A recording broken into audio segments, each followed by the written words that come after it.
Sluggy learned a lesson. Sluggy was a young snail.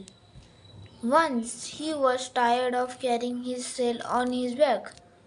He threw it away and began prancing around without his shell. Soon he came across a wise old snail.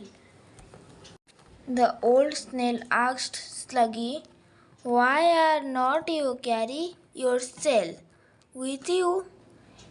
It is also your house." "Why should I?" Sluggy answered.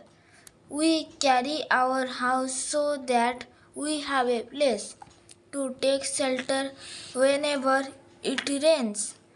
The old snail answered. After some time, it started raining.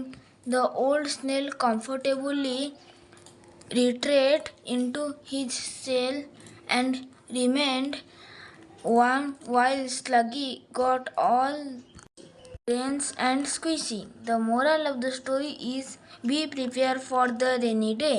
Thank you.